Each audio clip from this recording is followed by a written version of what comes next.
Alrighty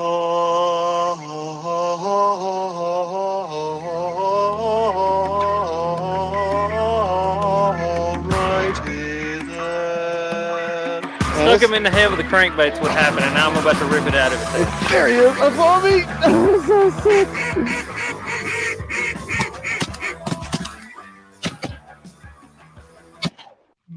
No. I love it, dude. I gotta get a. What in the world? I'm like echoing. Hold on. There we go. That's better. No, I need to get like a little video or something for the live part because people just staring at us listening to the Right. intro. I mean, it's okay on the podcast form if you listen to it on podcast platforms, but I think we look a little awkward playing that. But Just put together the clips from the sound bites you took. yeah, that's what I'm gonna do. I just gotta do it. But anyway, here we go. Welcome everybody to another episode of the Pelican Bone Outdoors podcast. I don't even know what episode this is, to be honest with you. But we're trying to keep it consistent. If you're watching live, you're on YouTube. If you missed it live, you're on wherever you get your podcasts. I'll try and record the lives every Tuesday or Wednesday, depending on my work schedule. And then the following Monday is the actual podcast form on Spotify, Apple Podcast, and all the other ones that I don't even know the names of, but it gets out there too. But today we got Derick Plaisance, my taxidermist. What's up, brother? What's up, man? Thank you for having me back. Absolutely. It was a good time last time, so what the Yeah. heck? So yeah, today we're gonna be doing a little underrated, overrated, or overrated, underrated, however you want to say it. Got this idea from my buddy Alex, who has a podcast, who I believe got it from someone else, and I can't think of the name. But yeah, I thought it was a great idea. I listened to a bunch of his. It's fantastic. So, here we go. We'll just jump. Well, actually, no. Let's talk about real quick about what we're doing Friday. If y'all seen it on the channel, I went out and caught a bunch of Rio Grande cichlids, which are invasive to Louisiana, and there's actually a kill order on them where you have to kill them if you catch them. Can't throw them back. Can't even possess them live. You have to myrtleize them, throw them in the woods, throw them in a bucket, take them home, whatever. Can you use them for bait? Yes, but I don't know if you can use them for live bait Gotcha. because, yeah, I guess the potential of them getting off and still being alive, which, I mean, I don't know. Use them as cut bait. Yeah, I know that. I know for a fact you can use them as cut bait. Question is if you can use them as live bait, because I guess technically that'd be possessing them live, Right. and that's what's against the law. So, but yeah, Derick called or he texted me and said where can he get some because he wants to. Would you want to mount them, huh? Yeah, man. They're just really cool looking fish. How they have all those almost like fluorescent neon spots on the side. So I'm gonna attempt it. I'm not really sure how it's gonna come out. I'll probably try to skin mount one or two, and then I may try to make an actual like reproduction. A replica, yeah. Yeah. Well, shoot, let's skip the first one and go straight to fish taxidermy then. Overrated, underrated, or I guess you can do adequately rated, but we're gonna try and stick to the over under. Well, see, when you talk fish taxidermy, you got to break that into two categories. Are you talking skin mount fish taxidermy or replica fish taxidermy? Let's do both. Okay. Skin mount fish taxidermy, in my opinion, and I have friends that would gut me for saying this, it's highly overrated. And I think we may have even discussed this the last time. Like, yeah, they just don't hold up. I don't care. The best fish taxidermists in the world could do the most flawless skin mount, and over time, it's eventually going to break down. The fins are going to break, rot. It's going to bleed grease. They have to be touched up with paint. It's just highly, highly overrated. But I also feel like replica fish taxidermy is somewhat underrated because everybody just views it as a it's like, oh, it's a fake fish. What's the point? Right. Well, you know, if you're into the whole catch and release thing, which Yeah. I know you kind of have mixed feelings on, I kind of have mixed feelings on. Um, you know, it's perfect because you can catch fish and take a picture of it, take some measurements, let it go, especially like a big bass or something that you want to release to potentially catch again, or, you know, have as part of the breeding Right. stuff. Take a measurement, which you got to do anyway while you're on the boat. If you were going to keep it, snap a few pictures, good pictures in the sunlight. Don't take a picture with yourself like casting a shadow on the fish and then expect you to be able to do a great paint job, or blurry photos. And I was actually, to just kind of sidetrack for a second, you had posted, I don't know if it was on your Facebook, your Instagram, something about how much you love the bronze on the redfish. Posted 2 photos, and one of them was like midday, and one of them looked like either evening or morning. It was early morning. And the color difference between the now, two. Those fish were that different in color. Oh, really? That wasn't necessarily like, because you know how, I mean, you know, like redfish, if you catch them out like Grand Isle towards the salt, like in the heavy salt, they tend to be white at lighter color. And the more you get into the fresh water, that tannic water, you know, like brackish water, that especially that clear tea looking color water, they tend to just get that. I mean, a fire bronze. I mean, just awesome look. Yeah. I thought it was 2 different fish. Yeah, I thought it was like a contrast of the light, and I actually saved both photos because I was like, oh man, this is great to like show people as a reference when they want me to paint one. Like, take a decent picture at a decent time of day. You can still tell them that they don't know the difference. They won't know it was not different fish. The point's still made, right? So, yeah, but the lighting definitely makes a difference for sure. Oh, huge difference. Huge difference. Now, for me, I'm gonna say, going off of what you said, I'm gonna say like the actual flesh taxidermy is underrated, because now it depends.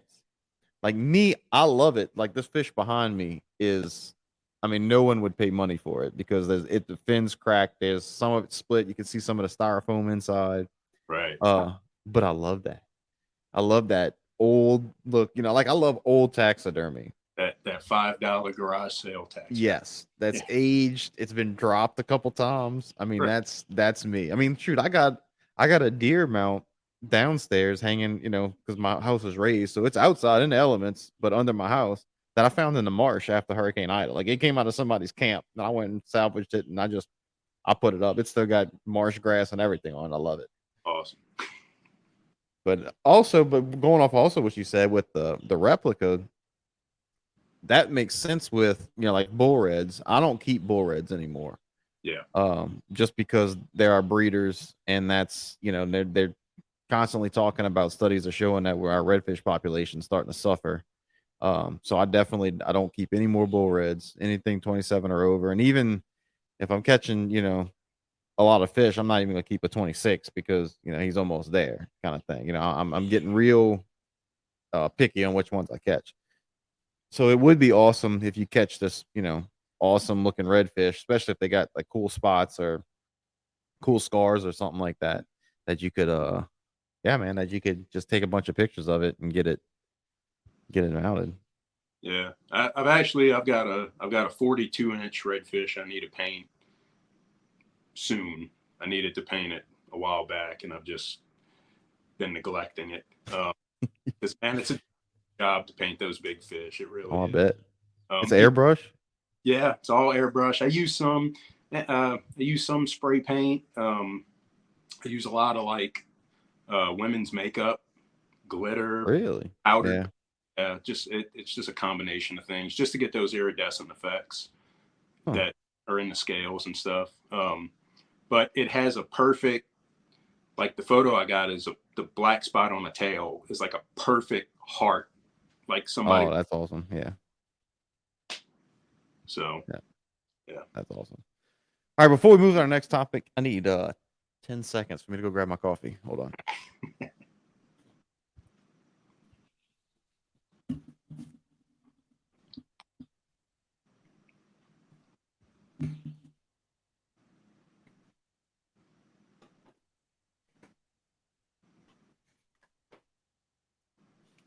All right, sorry guys. I've been up since quarter to 4, 3:40, something like that, because I did a video, it got back, had to do the cooking part, and then I had to put an air conditioning unit and a whole bunch of other stuff in, and I had to do a podcast. So, and then Derick said he was making coffee, and that just got my taste buds wanting it. So here we go.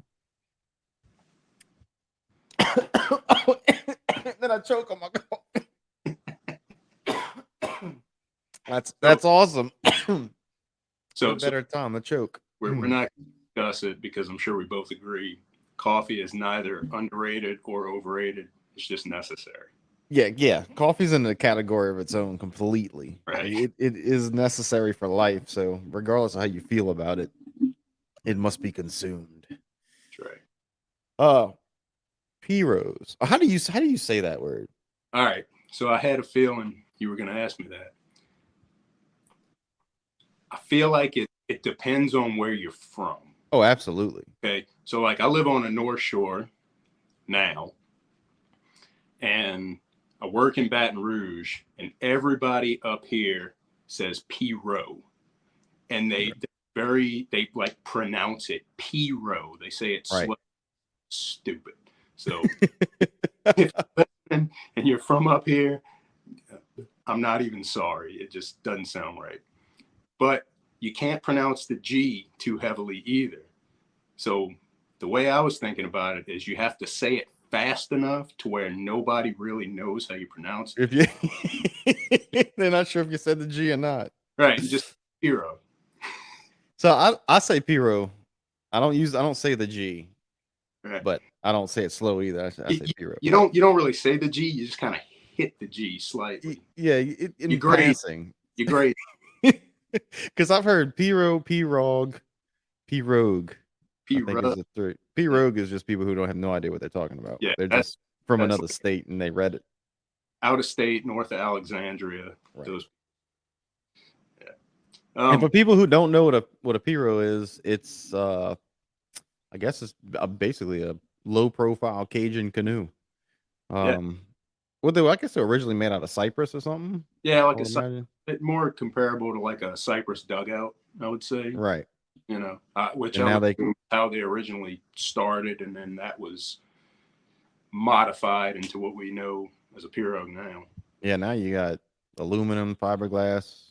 Yeah, I guess they still make wood ones. But all right, overrated or underrated? The pirogue. I think they're underrated. Yeah.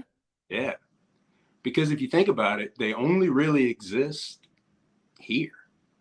So, yep. I feel like everybody else is missing out. You know, you talk to guys out of state, and I mean, I know doing what I do, I've met people all across the country that duck hunt in different areas, and they're all using boats in the same manner that are way heavier. Right. Layout boats, canoes, kayaks. It's just I feel like fiberglass. You know, if you get into wood, that's heavy. My grandpa has a cypress one that he built probably 50 years ago, and it's heavy as can be. And then I have a 12-foot round bottom that's fiberglass that my dad made me when I was in high school, and no exaggeration, it's 16 pounds. Really? Yeah, it's awesome. I need to get one of those. Super tipsy. Like, yeah. Like, you know, you got to hold your breath when you get in it, but so it's awesome. I've never owned a pirogue, believe it or not. I live on the bayou and I still don't own a pirogue. I have one downstairs, but it belongs to my buddy and it was his grandpa's. So I need to get it back to him. I don't want nothing to happen to it. It actually survived Hurricane Ida out in the back of my yard. And I'm like, I need to get it back to him before something else happens to it. Right. So when I got back from Hurricane Ida, my whole backyard still had water in it for, a week later. actually used the Piro to go paddle around back there to check on my neighbor's like garage back there to see if his they had put their chickens in there to see if they had made it. And yeah, it took me about, I don't know, 8 tries to get in this thing because it ain't as sturdy as my kayak. I can tell you No, that. no, it's not. So that's what I worry about. Because all right, so I'll give mine then. I think. See, I don't even know if I'm qualified to give this because I've never owned one. I'd say overrated in the fact that what we have now with kayaks and stuff, how much more sturdy they are. But I would say underrated in the fact that, again, the weight and the simplicity of it Yeah, for something that you would do with it, like duck hunting. And, like you can throw that in top on a flatboat, get to a spot, and then, use the Piro to get up in the weeds and disappear when you're right. duck hunting. Well, I can say that I've used both my pirogue and my kayak out here in like Man Shack Mm-hmm. to go. I like to go once everybody's finished duck hunting around like Right. 10, 11 and just go shoot pool dew and gallon. Yeah. That's that. Like, I don't care about shooting ducks, but I'll go out there to do that. And having used both, the kayak is a lot harder if you get stuck over some lilies. It's harder to pull because just it's heavier, and Right. like, try to push in a kayak and it just wants to like grab onto that grass. Whereas that 16-pound pirogue, man, you get out, you pull it, you can push, it just slides over the grass. It's awesome. You wear waders when you do that? Yeah, it depends. That Man Shack, well, it's actually Joyce management area. Some years it has water, some years it's dry as a bone. Oh, So right. Yeah. it just depends on what the water's like. Like one of my biggest fears with a Piro during duck season is flipping it Get and wet. being freezing cold. Yeah.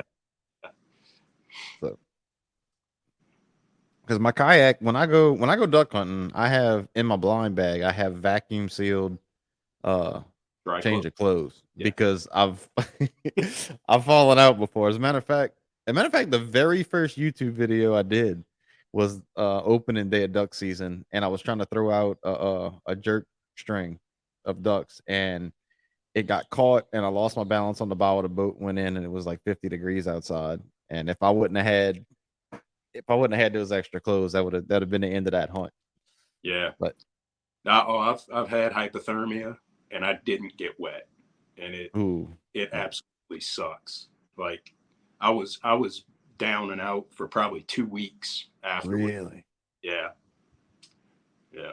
We'll have to get into that story another day because I want to hear about that. Yeah. Well, speaking of ducks, let's go to the next topic: automatic shotguns. Overrated. Ooh, I like okay, do tell. I like a pump. I like find like the older I get, I like more simplistic things Mm-hmm. with less moving parts. Hence this is The way bows, yeah, yeah. This back, it's mirrored, yeah. here. Hence the bows. Um, yeah, I just like simple, man. And a pump shotgun, there's nothing more simple than a pump shotgun. So, Yeah. um, This is another actually hard. I probably should have thought about these a little bit harder before we started this thing because I love my automatic shotgun, but I think you hear people say you're better with a pump because it slows you down on the second shot. Like you got a pump and then, but I think I'm gonna go with adequately rated on this one. I don't know if I can go over or under with the automatic shotgun now, because I love my automatic shotgun. now to be fair, kind of like your Piro situation, I've never owned an automatic shotgun. Okay. While hunting with other people, just to see, it just wasn't for me. I like a pump. I like the way a pump feels. So yeah. Now you want to go functionality versus, I don't know what the other word would be. nostalgia, maybe. I prefer a crack barrel over all of them. A double barrel. I went and bought a side by side, just old 12 gauge. I think the things my age or older, so it's like almost 40 years old, if not older. Um, I found it for a good deal at the local gun shop, and dude, I love that thing. Really? Absolutely love it. I like it to rabbit hunt and squirrel hunt, and I even took it goose hunting, but it only shoots 2 3/4. Which I mean, you can knock a bird down with 2 3/4. Right. But also had to make sure that it could shoot steel because them older guns can't shoot it, but they have some kind of coating on the barrel that they said I could shoot steel out of. Yeah, I'm not even gonna pretend like I'm a good enough shot. Oh, I'm not a good shot. Don't get me wrong. I'm not never once. I said like shooting them. I didn't say like hitting them. Right. Yeah. Because no, that I go through, and that's another thing. Probably shouldn't use an automatic because I think I go through shells a lot quicker with that automatic. Because Yeah. I'll shoot at the same duck 3 times and he still flies away. Right. Yeah, I don't know. I need to practice. I'm not a good shot at all. But I did realize recently we went shoot with my buddy Frank, and I shot with both eyes open because my partners kept telling me to shoot with both eyes open with the shotgun. And we were shooting skeet, and dude, I was nailing them once I started opening both eyes. Yeah, so I've been doing that for years, just with like even shooting a rifle, shooting a bow. I can't do that. I just both eyes open. I don't know what like you said, it just I feel like when you close an eye, you lose Depth perception for sure. Yeah, and I feel like you just kind of lose the overall target, I think my hardest thing with doing that with everything is I'm left eye dominant, but I'm right-handed. So if I have both of my eyes open trying to see through a sight on like a rifle, my left eye wants to take over and it throws off the sights. But with a shotgun, you're just looking at the one bead. You're not trying to line up, two things. And I think that's why I can do the shotgun, but not the other ones. But I think this season coming, I'm putting a red dot on my shotgun. There you go. We'll get it done. We'll figure it out. Because we don't have enough ducks to be missing them all. we only get a few shots every hunt. You got to make them shots count. Chick-fil-A. All right. So I don't really eat fast food, but the hype behind Chick-fil-A. Right. These parking lots are always full. So yeah. So I got to go. I don't know, man. I can't say it's overrated because it's pretty damn good. It's like the only, chicken sandwich you're going to get that you can actually identify as an actual piece. So I'm not going to say it's overrated. And you can be in and out in like 30 seconds. Yeah. But I'm not going to say it's underrated either because like everybody knows about it. So that's a hard one because as far as like the food goes, food's good. Don't get me wrong. But it's not, to me, it's overrated as the parking lot is always full. Yeah. And it's not, it's good. It's all right, but it's not like something like super. Remember when Popeyes had the chicken sandwich first came out and they like sold out for forever because like there was so many people all over it. Right. They're like that with Chick-fil-A all the time. It seems like. Right. But I got to give them credit for their service. When you go to a Chick-fil-A, it doesn't feel like you're making that person work when they shouldn't have to or something. Like you go to Burger King and you swear you ask for their firstborn child when you're trying to ask for a burger. Yeah, it's like they're miserable. It's like going to the DMV. Yeah. Oh, it's terrible. Can I take your order? Yeah. Can I get this, and this, and okay. Right. I'll tell them thank you, have a good day, and they're like, and that's it. That pause and that sigh. It's like you want fries too? I mean, I do that all day at work too, but I don't deal with people. Like right. Well, that's different. That's different. You're serving the public here. Right. You need to at least put on a happy face. You don't have to really be happy, but try and fake it. Yeah. I'm with you. Yeah, but the thing is, I love Burger King. I love them Whoppers. Like I've been trying to stay away from fast food, but I'll crave one of them big old Texas double Whoppers with the jalapeno and bacon on it. Dude, I couldn't even tell you the last time, probably like a decade since I've eaten Burger King, if not longer. Man, you're gonna live so much longer than me. Just don't, I just don't do it, man. Live bait.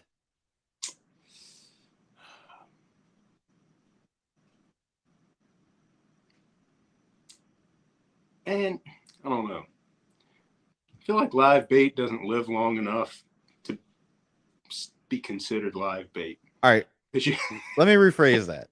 It's live until like after the first two casts. Bait as opposed to artificial. So I mean, I'm talking even. I guess I should have specified when I did that. Right. Not necessarily still wiggling, but live shrimp, dead shrimp, frozen shrimp, just actual meat or whatever. Worms, anything that was once alive. I'm gonna go underrated. I feel like everybody will navigate more towards soft plastics, artificials, just for the convenience aspect of it. And then they try to figure out what color is going to work best. But why not just use what the fish actually eat? That's how I look at it. Simple as that. Simple. Fish aren't eating a hot pink lizard with a chartreuse tail, or you're not wrong. They're eating shiners, they're eating shrimp, they're eating whatever falls in the water. I'm gonna have to disagree. You just educational tonight. No, I gotta go with overrated. So it's good. It's good if somebody don't know how to fish. Like all the guides usually have shrimp on the boats when they take people out. Because if they're not biting on anything else, usually a live shrimp, you can get something to bite on it. I'm on the school of thought, like you cranking a gold spoon through the marsh, and a redfish is going to hit that thing a whole lot harder than he is a dead shrimp or a shrimp under a cork. Like when you cranking it and that thing's moving, he's trying to kill that sucker. And dude, there is nothing like when you feel that 20-something inch redfish.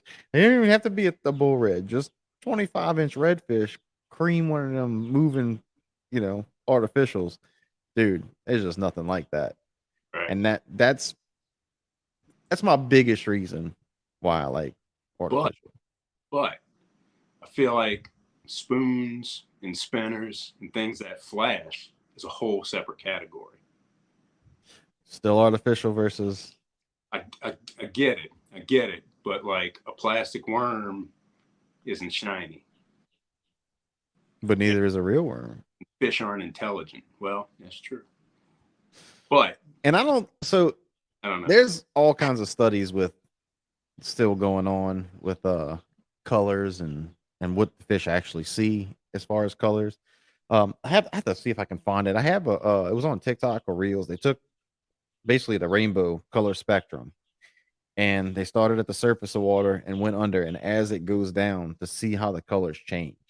So right. Some of those bright colors they look brown and after so many feet of water, and it's not that far when they start changing. Like I think red was one of them. Instead of red, it kind of turned brown to the eye, and it's just the way the wavelengths in the water, the light, and all that sciencey stuff that I don't really know. And like I don't really know how a fish's eyes actually work. Like all animals see color in different ways. Yeah. Like birds can see colors that we can't even fathom.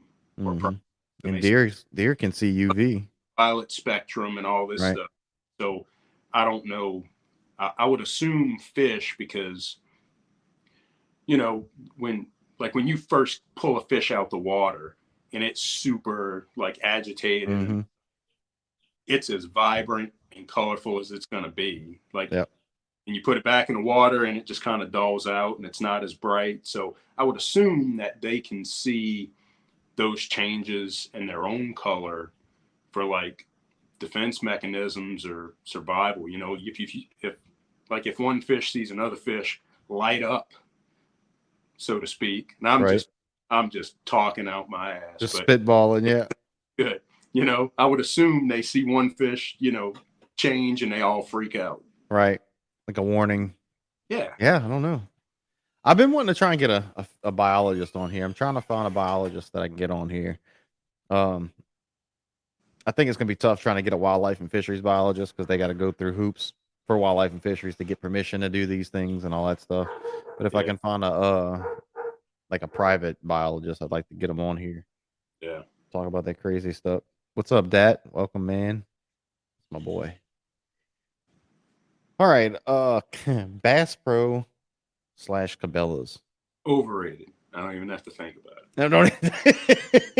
I almost didn't even get the question out. Why? Man, I just feel like it's like when I was a kid and the only access you had to Bass Pro or Cabela's was a catalog. Mm-hmm. It was so much cooler because you couldn't buy. I mean, like the only place you could go buy like outdoor gear was, at least on a West Bank, was Walmart, and there might have been like Game Fisher, and I don't know what they. It was so long ago I can't even remember what they sold other than crickets. Right. But so you get this catalog, and it was all exciting because they had all this cool stuff that you didn't see in stores. And now that there's a Bass Pro or a Cabela's every 30 miles, and you go in there, and it's just like, for as much stuff as they have, they don't really have. Don't have anything. They don't have anything you want. And yeah, I think it's overrated. And the taxidermy is garbage, just straight garbage. Really? Yeah, it's terrible. I've never looked that close, and I don't know what I'm looking at anyway most of the time. And I know that's irrelevant to the question, but I just needed to say it. Well, no, that's all part of it. I mean, because Cabela's and Bass Pro, that's part of it. That's, when people think about it. I mean, I've had people say that my back wall right here reminds them of like a Bass Pro or Cabela's when you walk in. It don't, because that goose looks good. Yeah, that's right.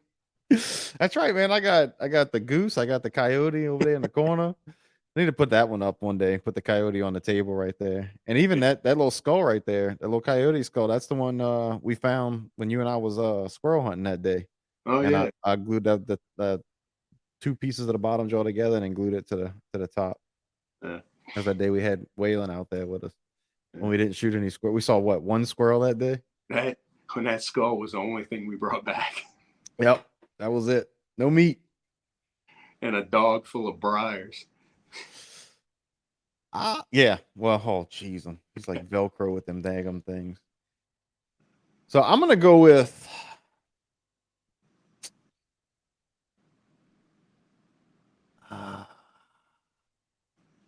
It's just gonna be another adequately rated thing, I think, for me, because I get it. There really isn't.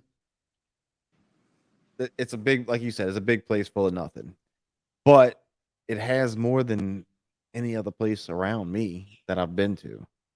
If that makes sense. So, yeah. Like Bass Pro over here has way more baits than Cabela's does.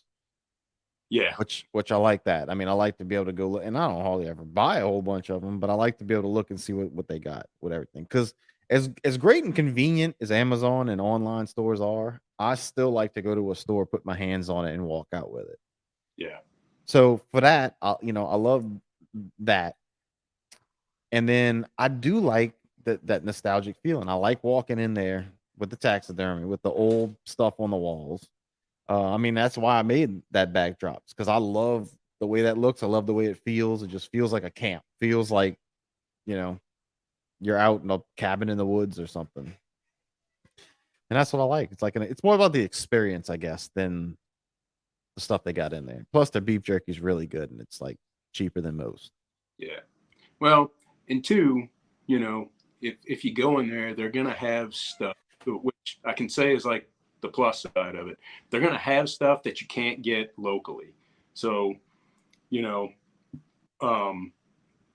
like going when I first decided I was going to go elk hunting, I could walk in Bass Pro in Denham Springs and go buy elk calls. Right. And, you know, practice on them in my truck on the drive home. I can't go to Academy and get elk calls. I can't go to Walmart and get them, but I can go there and they're going to have a handful just for me to get a feel of it. And, you know. And they also have trapping supplies, which they don't. You said Tractor Supply? Trapping. Oh, yeah. They I got Tractor Supply. No. Tractor Supply. I like Tractor Supply. I wish I had one of those too. Especially now that I got chickens in a chicken yard and stuff. So yeah, but Bass Pro and Cabela's trapping supplies are like stupid expensive. Yeah, they're ridiculous. But yeah, if I need something, because I'm with the Trappers Association and I became an instructor, and when we go on these like trapping workshops and stuff, I'm still, I've only been doing it for 2 years, so I still don't have a lot of stuff.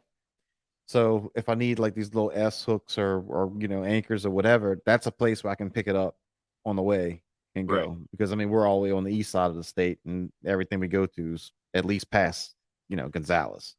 Yeah. So I can stop and get me some baits, some lures, which nowhere else around here sells it. Like actually in Slidell, I think Sportsman's Warehouse, I think it's called. I think they have a few things. See, now that's a good store. But they sell like higher end. They just sell better stuff. Yeah. I feel like Bass Pro Cabela's, you're limited to their brand and a handful of other things, whereas Sportsman's Warehouse sells kind of like everything. Yeah.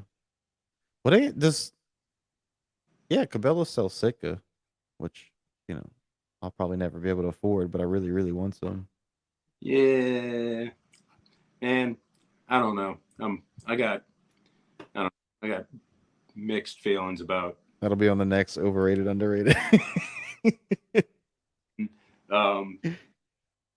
Yeah, we'll just save that for next time. But I think for the most part, camo is slightly overrated, and we'll just leave it at that.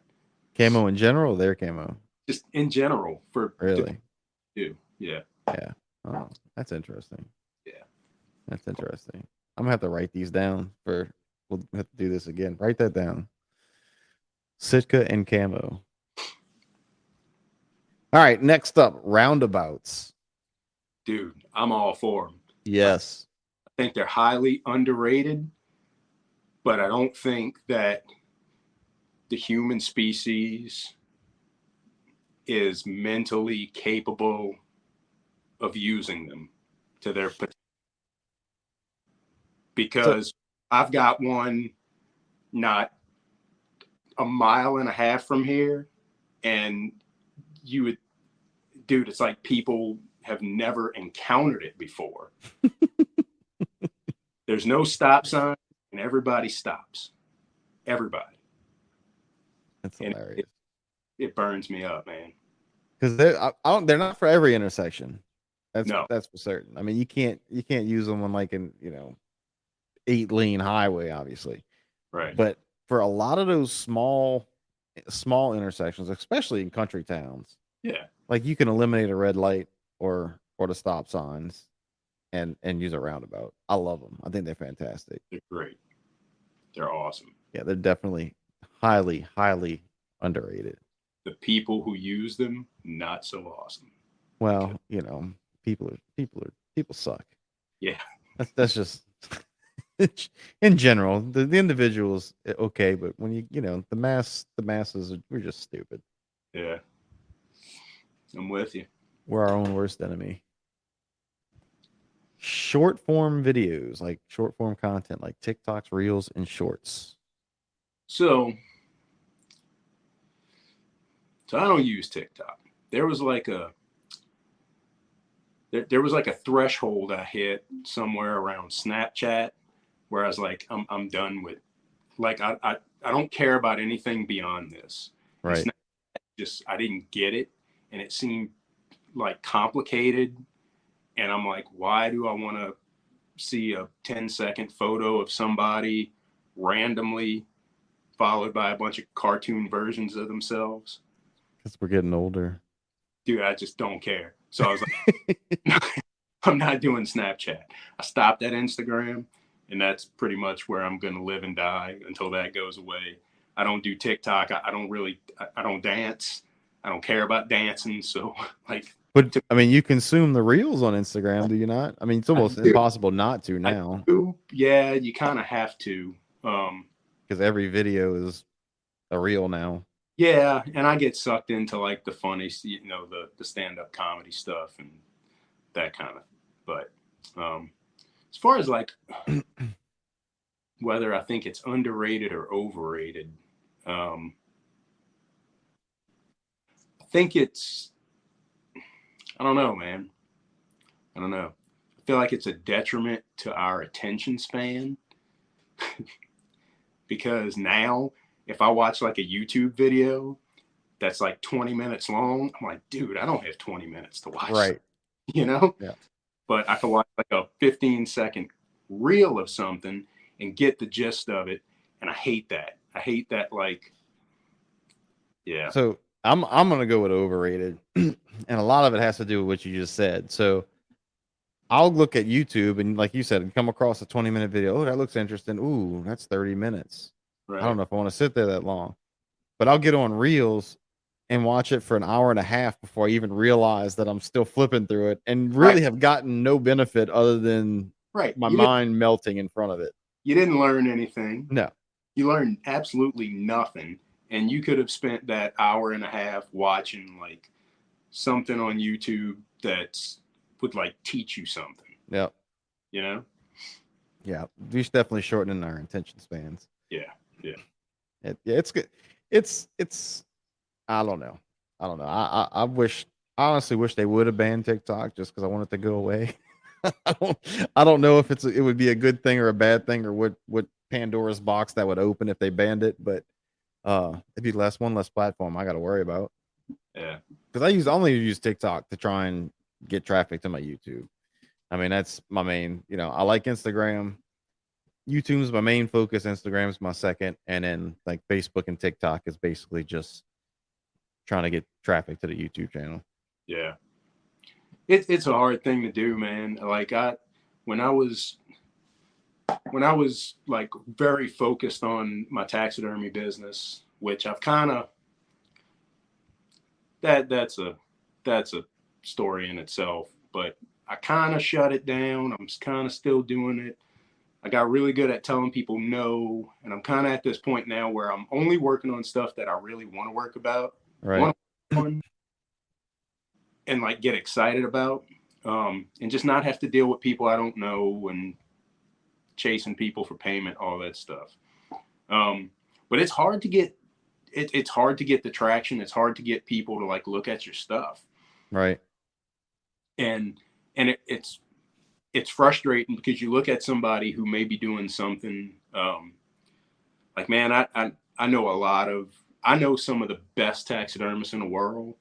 I know some of the worst taxidermists in the world, and they have a way better like brand than I dream of, and they just put out garbage, absolute garbage, and I just don't get it. And like your videos is like, it's quality production. There's like a humorous element to it. You do the catch and cook thing, which I think is cool.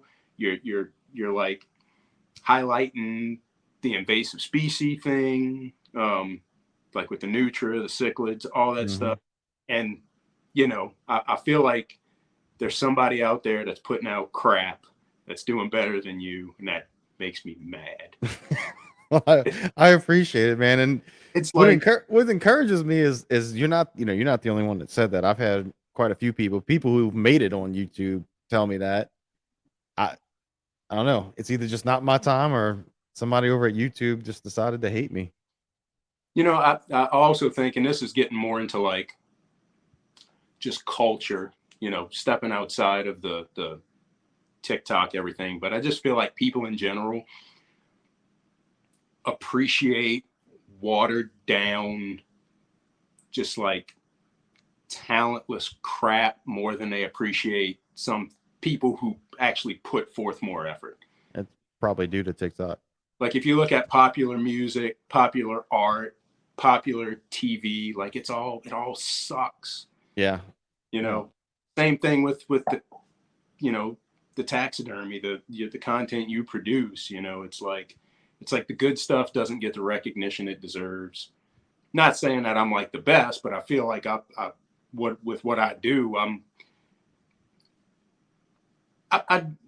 pretty good at It's it. like hard work doesn't matter anymore. Yeah, That's kind of what it is. Like people don't appreciate the hard work. It's just, just give me the thing. right. Yeah.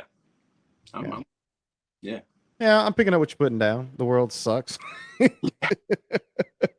That's why I go fishing, dude. That's why I go fishing. If anything comes out of this entire podcast of overrated, people are stupid. The world sucks. people are highly overrated. Yeah, yes, people are overrated. The world would be better off without us. Absolutely. Yeah, that's why, dude. That's why I'm on the water in the woods, man. That's And right. Since I video it, but if I didn't have a camera, guess what I'd be doing? The exact same thing you see me do on camera. Exactly. The good thing about having the camera and doing the YouTube thing is I always have an excuse why I have to go hunting or fishing. I got to get a video. So if there's stuff around the house that needs to be done, I got to tell my wife, hey, look, I'm going to take care of it, but I have to go fishing today because I need to get a video. Right. Yeah. And it's awesome. It's great. And then one day when I'm making a living at it, then it'll really be solidified. So, next topic, alligators. Dude. All right. Now you just open a box. Yeah. So, alligators in what context? Hunting them, seeing them, eating them? Yeah. All right. Overall, just whatever's in your mind, just let it come out. All right. So, I've been kicking around this idea of starting like a nonprofit called Alligators Aren't Green. Hear me out. The only thing that makes me more mad than traffic circles and everything else that I told you is when I see a green alligator. Every alligator you see in a cartoon or in a coloring book or a mascot is green, but you have never seen a green alligator in your life. And you know what? I'm sitting there looking at one right now and ain't a spot of green on him. That's right. Because whoever's watching the video, if you can, let's see. There he is up there. That's the tail of him. I mean, that's brown, tan, black. They're not green. Yeah. And we have a very good mutual friend who's a tattoo artist, and I like to remind him all the time.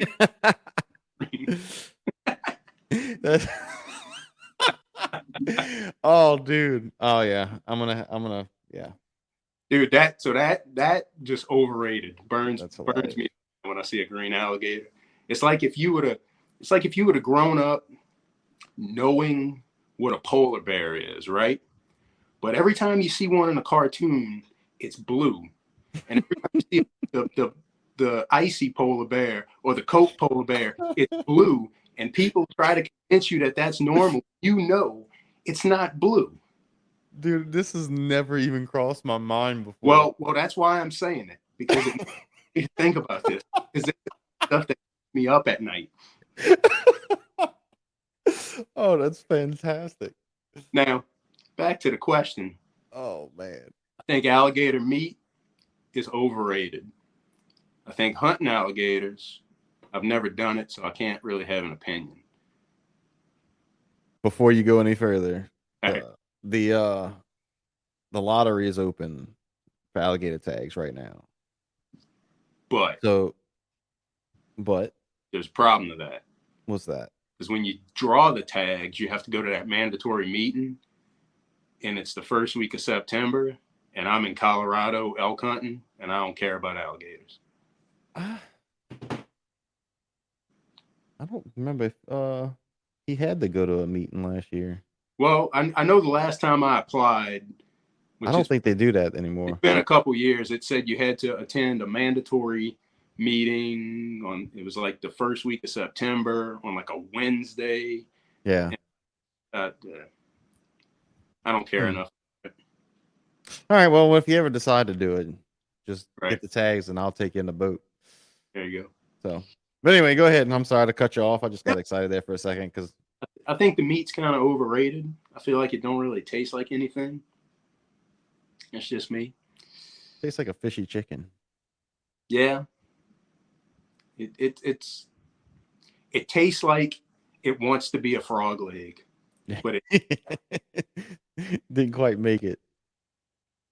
Yeah. It's funny. As far as hunting them, I've never done it, but it and I'll probably make some people mad, but I don't. It doesn't look difficult.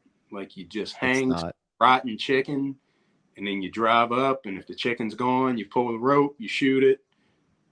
It's The not hardest part difficult at is all. getting the boat if it's big. Yes, Um, but it is fun. yeah. Oh, I'm sure it's fun. Yeah, no, I get it. I'm gonna go with overrated. Uh, I love alligators. Don't get me wrong. I love them as a creature, as an animal. I think they're I like fascinating. seeing them. Like having seen them my whole life, I still get excited when I see one. Yeah, they're fascinating. I like seeing animals. I was on a walk yesterday around my neighborhood. I saw 2 baby raccoons, and I was just like all excited because I saw, Yeah, I'm the same way. And yeah, I can go with the meat thing. I do like the meat, but it's not. I mean, Nutra is better. 100%. Now the tan one, I do like the alligator hide up there on the wall, and I made a gun holster. Did you see the gun holster I made? I How did did. it? So that's cool. So I'm gonna, next time I get gators, I'm gonna tan a hide just for making stuff out of it, making Yeah. stuff out of the leather. And you fleshed and tanned Yeah, an alligator, so all 3 of them. that sucks. Yeah, I did 3 of them. Yeah. Yeah. But they do look cool. Yeah. It's just, man, that's a lot of work. So I guess the reason I'm gonna say overrated is because there's so daggum many of them now. Yeah. Like the success story of Louisiana bringing the alligators back from where they were. I think they was somewhere around like 2,000 or something like that. It was like a ridiculously low number, and now they're up over. I think there's like over 1 million or 2 million in the wild, and then like another million in farms. Like it's ridiculous how many they have, and like they just recently reduced the number that the farms have to replace, put back every year because there's so many. Yeah, they've far surpassed their goal. And Oh yeah. Like every now and then I'll, drive to New Orleans or that way, and I always go on I-55. So you're driving over water, Right. for 20-ish miles. Like driving on the interstate, just kind of glancing. I don't really look at the road. I look for stuff when I drive. Yep. Me too. Dude, you can easily see like 30, 40 alligators. Yep. Like it's nothing. And when we were kids, it was like amazing. Oh, look at alligator. Now it's like now they're everywhere. It ticks me off. I'm not gonna lie. Like I'm glad they came back. I really am. Well, they make, but dude, they are make everywhere. But they make them so hard to get. Like you would think, as many as there are, it would be a lot easier for people to hunt them recreationally. To get tags, yeah. Oh, that's a whole nother thing with politics and money and. Well, yeah, they're still protected, so it's a lot harder because of that. Because like once you're on that list, it's hard to get something off of that list. Yeah.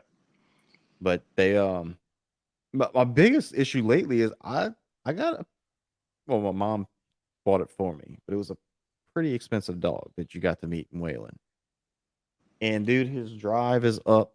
Like these chickens I got, these little chicks that are in a dog kennel right now because they're too small to go outside. Dude, he'll sit here for hours and just stare at that kennel because he wants to go retrieve a bird. But I can't take him hunting, dude. Everywhere we go, there's alligators in the pond. Yeah. I mean, everywhere. I can't even take like to practice some swimming. I had to put them in a swimming pool the other day to get them to swim because every pond or piece of water around here they got a daggum alligator. Yeah, it's crazy. Which will move into the next topic of swamp tours.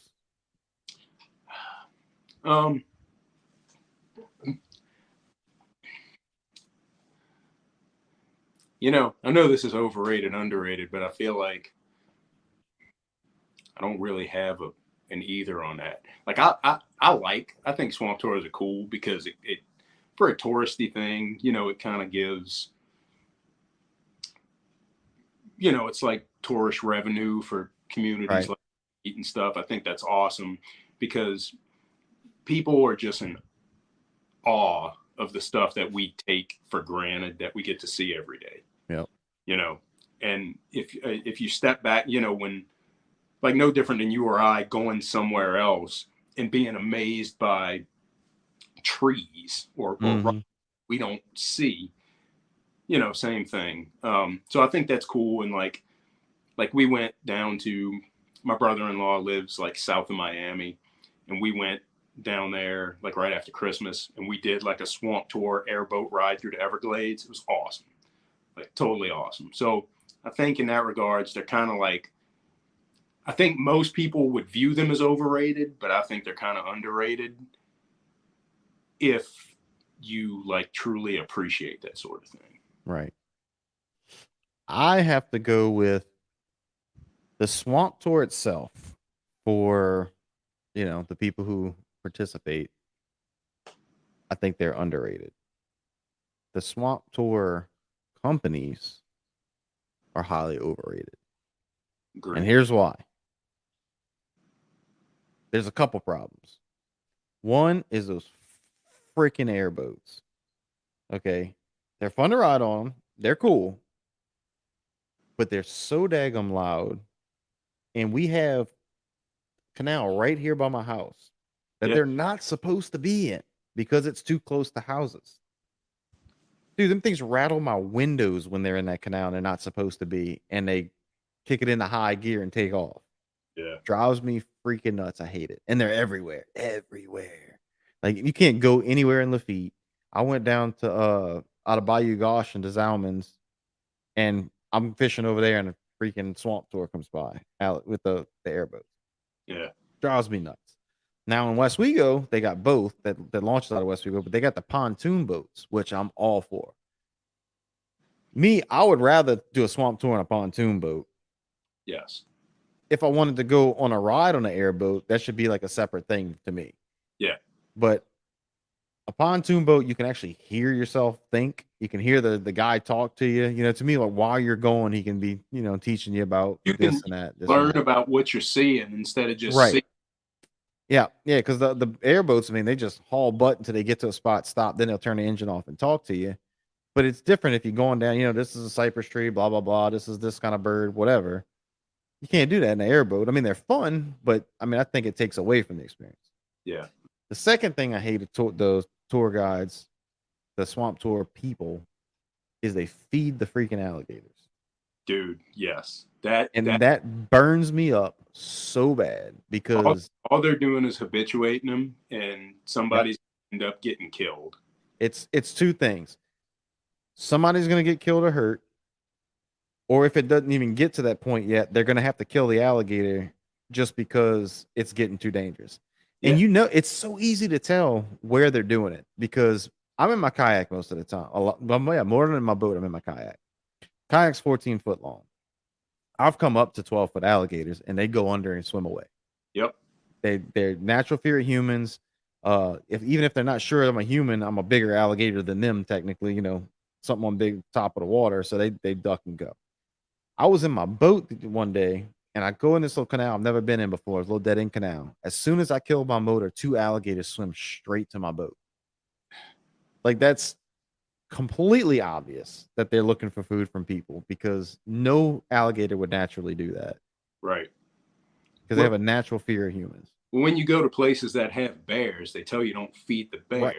Yeah. For a reason, you know? Well, it's illegal for them to feed them. Yeah. But they still do it. And they post videos of it. And nobody does anything. That's a dude. People Yeah. suck. Dude, I think you just invited me on here to talk about how Just bash terrible people. people are. We don't deserve to live. Oh. Oh man. Yeah. Yeah, but I do love alligators and I do like the idea of swamp tour because I do like people coming here to get educated. Yeah. Because part of the reason we struggle with our coast issues is not enough people care about it because I mean really the only ones that care about it are the ones that are here. Yeah. So it's not like a national thing. But if you get people to come here, see what we have, you know, like the fisheries and you know, just all the wildlife we have here and the unique landscape that we have, you get more people to care, then it might, you know, you might get more of a national support or whatever. But you know, it is what it is. We'll Yeah. probably end up New Orleans will be beachfront property at some point. That's why I live north, man. Yeah, wow, dude. I mean, I moved in this house and 3 months later Hurricane Ida hits and you know, Yeah. all hell breaks loose. But dude, I love it here. I love it here. If I move off the bayou, I'm going to the mountains. Yeah. 100%. What about Boudin? I'm a fan, man. I think I'm not going to say it's overrated because I eat it all the time. But I'm also not going to say it's underrated because everybody else eats it all the time. If you can get good boudin. If you get good Boudin. Which I think y'all might be lacking in that department. Oh yeah. You'll find it every now and then, but I mean you gotta go to Lafayette, Rain, Broussard, that area and get that really I've good. got a place 2 miles from me Really? that is on my way home every day, and I have to tell myself not to stop and get boudin. Yeah, I love me some boudin. I'm gonna say it's underrated. Good boudin is underrated. Well, it's one of those things. It's like pirogue. Yeah. It's underrated because more people don't know about it. Right. And that might be it. And when you say it to somebody who doesn't know what it is, it's like you're speaking a different language. But when they taste it. Yeah. Oh yeah. Faces light up. Oh yeah. I love me some boudin. What about cracklins? You like cracklins? Gratons? Dude. Absolutely. So I haven't really tasted many that I like. But my buddy who used to work at the firehouse with us, he used to cook them. And dude, I oh man, I eat them till I'm sick. But they were still a little chewy. You know, they had the crunch or whatever, but it was still just a little bit to chew on still. And it wasn't just real dried out. And I really like that. But a lot of the stuff I get is just like you bite it and it just almost like just a skin. Oh no, dude. No. I like to be able to chew on it. So Friday morning, I'm bringing you crackling and good boudin. Heck yeah. That's what I'm talking about. I'm going to hop on my way and I'm going to get us breakfast. Heck yeah. I'm all about that. Some good old boudin. What about bank fishing? Actually, we can do I guess we'll do these last two together. Ink fishing and perch jerking because they're kind of can be the same thing. Yeah. So I think it's very, very underrated. I think both are underrated.